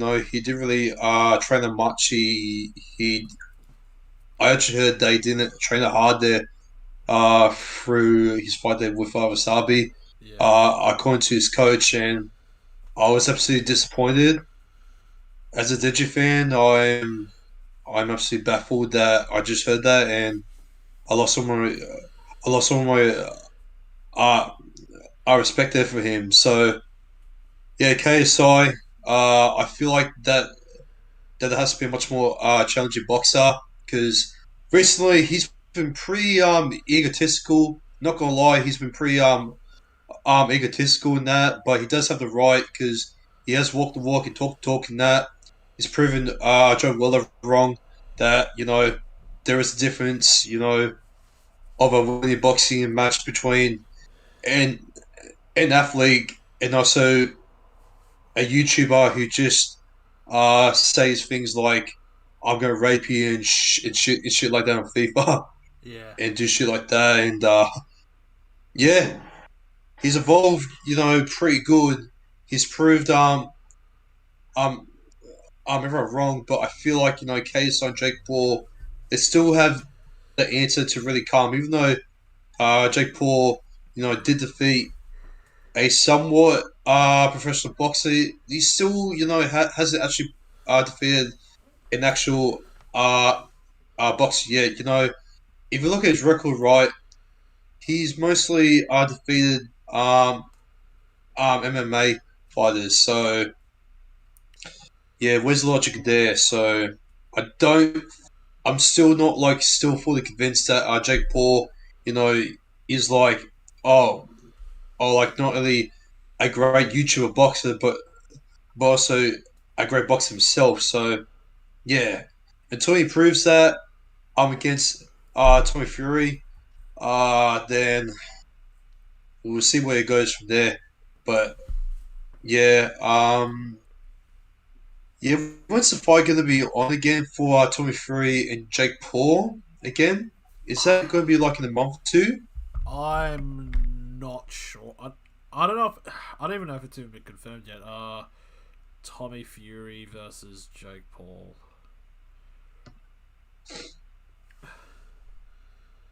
It hasn't been confirmed yet. Okay, but from what I'm hearing, I think I Oh, think oh. I'm actually happy. What happened? I found apparently the rearranged fight between Tommy Fury and Jake Paul will be in the 6th of August.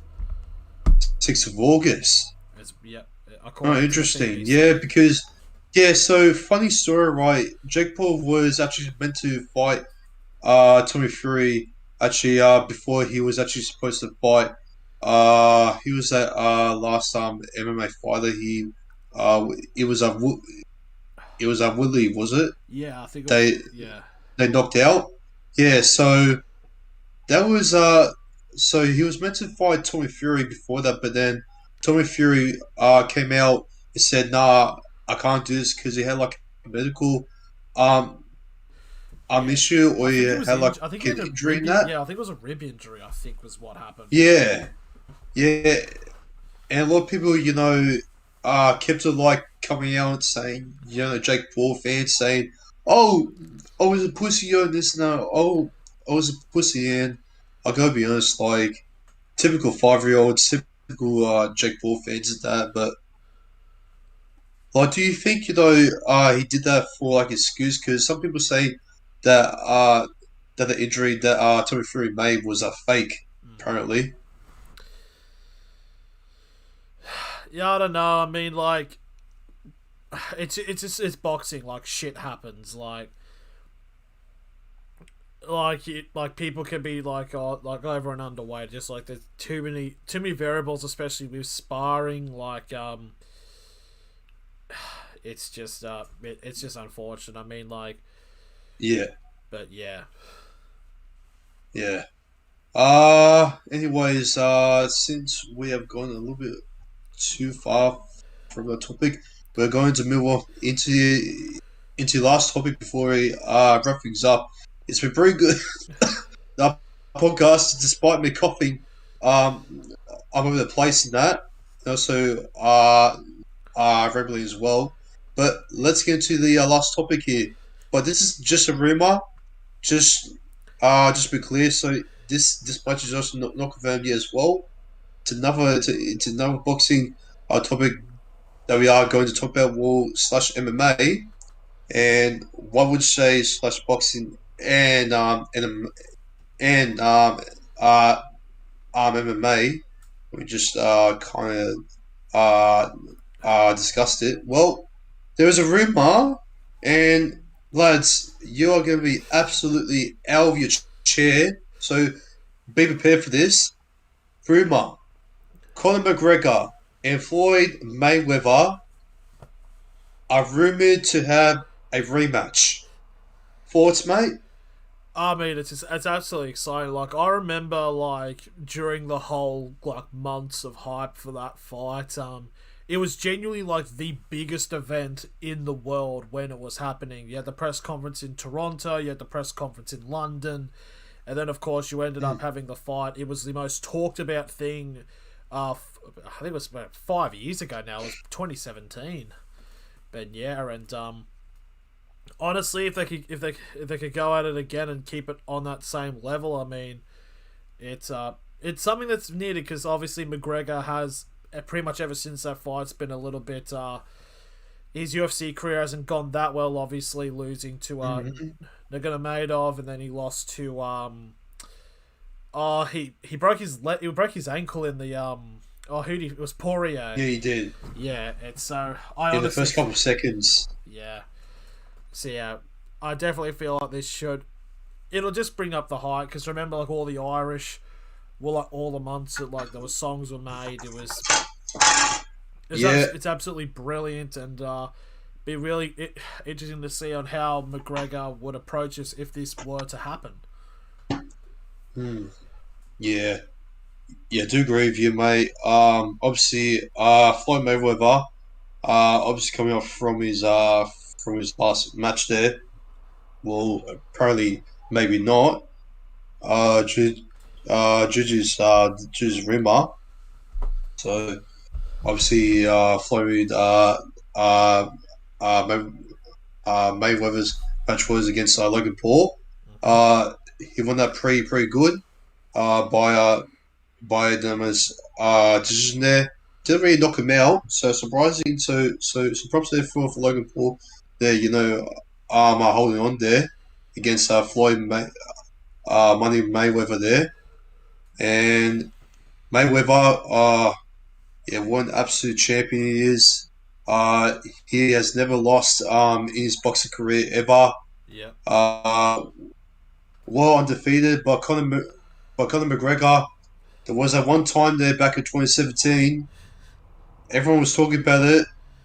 I actually wanted Conor McGregor to actually win it, to see big scenes there, to change things there from MMA, to prove that they can actually compete there with our boxers, but not to be. McGregor there kept to clinching there, you know. Uh, he kept to eating his punches there. Wasn't really defending himself.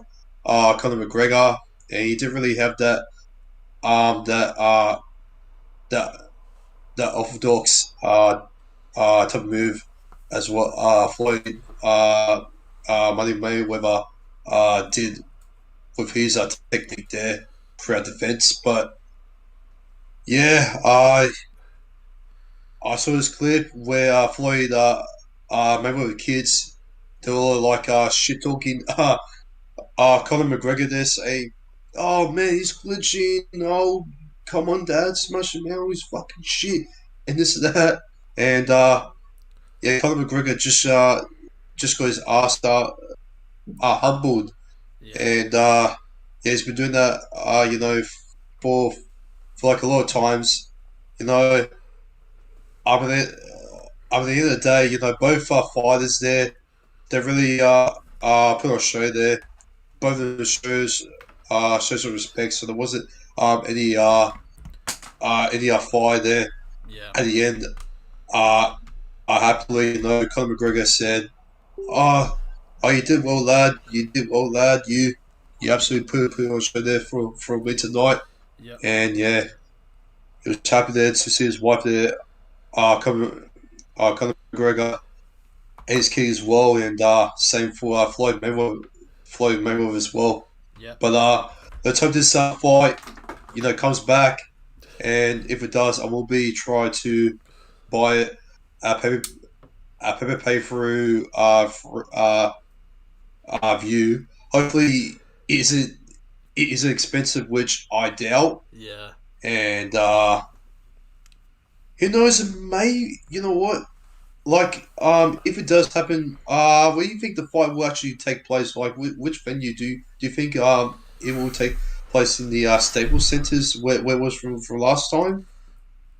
Maybe MSG. I know they're doing a lot of events now, mostly in Florida, so maybe there. Maybe Yeah, even a stadium for yeah, all we know. Miami maybe, possibly, or not really. Don't think it's gonna Honestly, work. if I'm thinking about they might do it like in England somewhere or the UK. Yeah, Or yeah.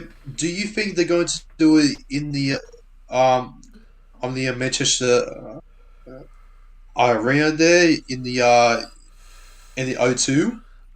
I don't know. Maybe even like I think like honestly the hype would be enough to probably even sell out Wembley Stadium. Like they could, Wembley Stadium. Oh, yes. Yes. or even if they did it in Ireland, that would be But I think it's That'll be I huge. don't even know if they even have like big I mean, they probably do have big stadiums in Ireland, but I think yeah, but Yeah. something like that would be insane. Hmm. 100%. But yeah, I think that's enough for tonight, mate.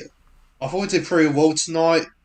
We discussed everything that we can our chests and that, even though uh we were sick tonight and we both had like a runny nose and that. Yeah, pretty So much.